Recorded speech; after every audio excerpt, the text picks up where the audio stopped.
Hello friends, आरती code हेल्पफुल्स में आपका स्वागत है। आज के इस ट्यूटोरियल में हम सीखेंगे डेटा टाइप्स क्या होती है जावास्क्रिप्ट में। जावास्क्रिप्ट में वेरिएबल को डिक्लेरेशन कैसे करते हैं, जब हम वेरिएबल डिक्लेरेशन करते हैं तो कौन से रूल्स को फॉलो करना है, और सबसे लास्ट हम सीखेंगे ऑपरेटर्स क्या होते हैं। तो सबसे पहले कोई भी प्रोग्रामिंग लैंग्वेज में डेटा टाइप बहुत इंपॉर्टेंट पार्ट्स होती है। जावास्क्रिप्ट में भी कुछ प्रिमिटिव डेटा टाइप्स है, हम पढ़ लेते हैं। One of the most fundamental characteristic of programming language is the set of data type. Okay, JavaScript allow to 3 primary data types. JavaScript 3 mainly primary data types को support करता है। तो first number में positive number, negative numbers, floating point number, आप कुछ भी दे सकते हैं, स्ट्रिंग और बुलियंस। Next, variables.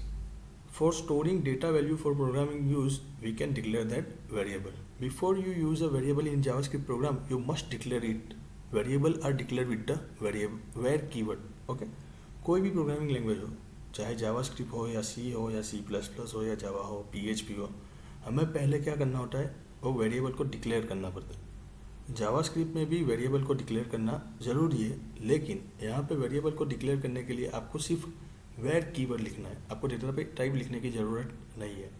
ओके, जो वेरिएबल आप डिक्लेयर कर रहे हो उसको कहते हैं variable initialization. Okay, you can variable initialization at variable declaration और क्रिएशन। मतलब जब आप वेरिएबल को डिक्लेयर करोगे तभी कोई वेरिएबल वैल्यू देना चाहते हो तो भी दे सकते हो, या बाद में देना चाहते हो तो भी आप दे सकते हो। अभी आप जब वेरिएबल डिक्लेयर करते हो तो आपको कौन से रूल्स को याद रखना होता है, तो मेनली 5 रूल्स हैं जो हर एक प्रोग्रामिंग में यही सेम रूल्स होता है। सबसे पहले, name can contain letters, digit, underscore and dollar sign. मतलब कि वेरिएबल का नाम कोई लेटर्स हो सकता है, उसमें डिजिट भी हो सकते हैं, अंडरस्कोर भी हो सकते हैं और डॉलर साइन का भी यूज़ हो सकता है। Second, name must be begin with a letter. Variable का पहला नाम कंपलसरी कोई कैरेक्टर, कोई लेटर ही होना चाहिए, नंबर को सपोर्ट नहीं करेगा। Next, name can also begin dollar and underscore. हम डॉलर भी लिख सकते हैं और अंडरस्कोर भी लिख सकते हैं। Next, names are case sensitive. That means capital और स्मॉल को वो अलग अलग समझेगा। और next, reserve word can not be use, like if, for, while, वो सब एक रिजर्व वर्ड है, हम रिजर्व वर्ड को यूज़ नहीं कर सकते। नेक्स्ट, वेरिएबल का स्कोप। नॉर्मली वेरिएबल के 2 स्कोप होते हैं, ग्लोबली वेरिएबल और लोकली वेरिएबल। अगर कोई वेरिएबल को हम एक फंक्शन में यूज़ करते हैं तो वो हो गया हमारा लोकल वेरिएबल, और हमें उसको हर एक फंक्शन में यूज़ करना है तो हम उसे ग्लोबली डिक्लेयर भी कर सकते हैं। यहाँ पे आप एग्जांपल देखिए, हमने एक वेरिएबल ए नाम का ग्लोबल वेरिएबल डिक्लेयर किया हुआ जो फंक्शन के बाहर है। उसमें हमने क्या लिखा है, आई एम ग्लोबल।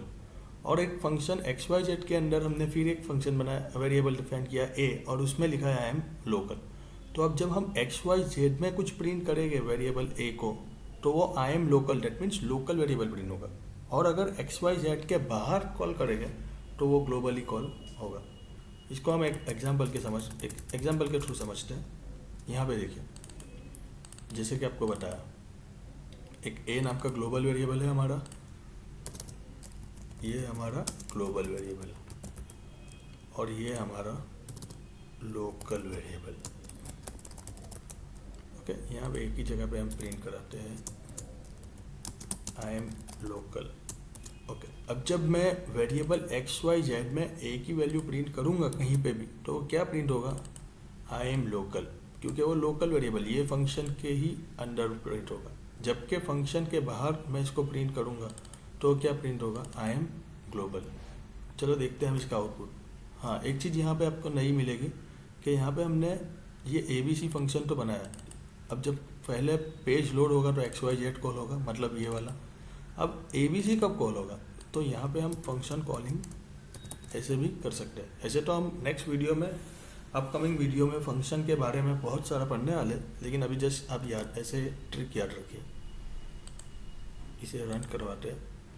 अब आउटपुट में देख सकते हैं I am local, that means पहला ये आउटपुट होगा, क्योंकि जावास्क्रिप्ट लाइन बाई लाइन है तो उसको सबसे पहले 6 लाइन पे ये वाला प्रिंट लाइन मिलेगा, और उसके बाद वो ABC में जाएगा, मतलब यहाँ पे आएगा, तो यहाँ पे वो आ रहा है I am global, that is local variable and global variable. Next, operators. कौन कौन से ऑपरेटर्स जावा स्क्रिप्ट सपोर्ट करते हैं। तो पहले ऑपरेटर्स के बारे में जान लेते हैं। यहाँ पे आप एग्जांपल देखिए, 4 + 5 = 9। तो यहाँ पे जो 4, 5 एंड 9 है उसको बोलते हैं ऑपरेंड्स, और यहाँ पे जो प्लस और इक्वल टू है उसको बोलते हैं ऑपरेटर्स। जावास्क्रिप्ट या कोई भी प्रोग्रामिंग लैंग्वेज हो उसमें मोस्टली कॉमनली 6 ऑपरेटर्स तो अवेलेबल है।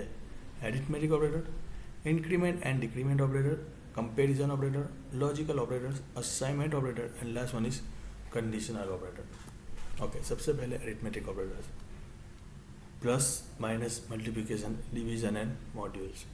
सिंपल ही है। ओके, यहाँ पे डिवीजन और मॉड्यूल्स का एक डिफरेंस आता है। जैसे कि आप a डिवाइड बाई 2 करोगे ना तो आपको उसका डिविडेंड मिलेगा, और a मॉड्यूल 2 करोगे ना तो आपको उसका रिमाइंडर, मतलब वो क्या रिटर्न कर रहा है वो मिलेगा। तो डिवीजन और डिवाइडर बहुत इम्पोर्टेंस, डिवीजन और मॉड्यूल्स बहुत इम्पोर्टेंस ऑपरेटर्स है जावास्क्रिप्ट में और कोई भी प्रोग्रामिंग लैंग्वेज में।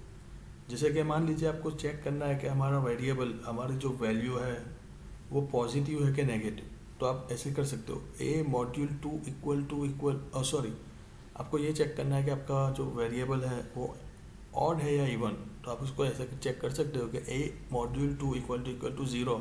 दैट मीन्स उसको 2 बार हमने सक्सेसफुली डिवाइड कर लिया है, तो वो पॉजिटिव नंबर, वो हमारा इवन नंबर हो गया, या तो फिर वो ऑड नंबर हो गया। तो ये था एरिथमेटिक ऑपरेटर। उसके बाद इंक्रीमेंट और decrement operator. Increment plus plus, मतलब अगर मान लीजिए कि a की वैल्यू 11 है और हम प्लस प्लस करें तो 12 हो जाएगा, और 7 इसी तरह minus minus, that is decrement, a की वैल्यू को एक माइनस कर देगा। ऐसे ही प्री इंक्रीमेंट और पोस्ट इंक्रीमेंट भी है।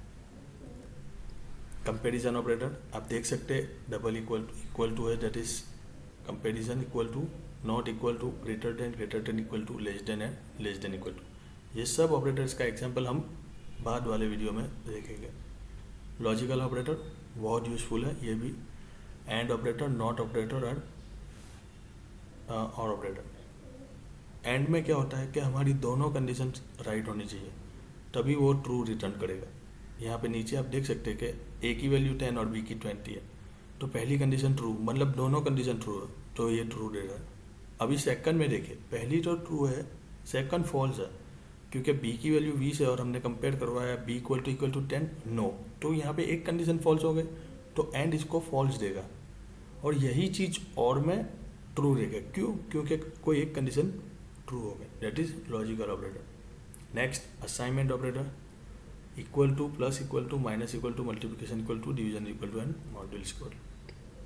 Next, conditional operator, very useful.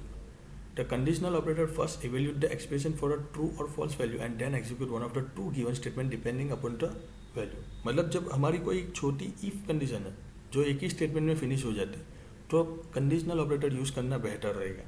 हम इसका भी एग्जांपल बाद में देखेंगे। यहाँ पे इसकी सिंटेक्स दी हुई है कि यहाँ पे आप कोई कंडीशन दे सकते हो, क्वेश्चन मार्क, आपको ट्रू पार्ट में क्या करवाना है वो, और कॉलन फॉल्स पार्ट में क्या करवाना होता है, that is conditional operator. Okay, आपको एक टिप्स देते हैं कि JavaScript is a untyped language. आपको ये इंटरव्यू पॉइंट ऑफ व्यू भी पूछ सकते हैं कि जावास्क्रिप्ट को अनटाइप्ड लैंग्वेज क्यों कहते हैं। तो उसका रीज़न है कि वेरिएबल को डिक्लेयर करने के टाइम पे हमें डेटा टाइप लिखने की ज़रूरत नहीं है। जावास्क्रिप्ट अपने आप वो वेरिएबल का डेटा टाइप समझ जाते हैं। फॉर एग्जांपल, अगर आप लिखे हो वेरिएबल a = 10, तो यहाँ पे वो ऑटोमेटिक समझ जाएगा कि a वेरिएबल इंटीजर या नंबर वैल्यू स्टोर करने वाला। दैट्स मीन जावास्क्रिप्ट कैसी लैंग्वेज है, अनटाइप्ड लैंग्वेज। आज का टास्क है आपको perform greatest of 3 number. 3 number में से आपको ग्रेटेस्ट नंबर कैसे फाइंड करना है वो सर्च करना है यूजिंग टर्नरी ऑपरेटर। ओके, आपको ये कोड देखना हो तो आप Indian code helpers group Facebook पे से लिख सकते हैं। Thank you for watching my video. अगर कोई डाउट हो, कोई सजेशन हो, तो आप हमें कमेंट करते हैं। Thank you. Subscribe for watching my video.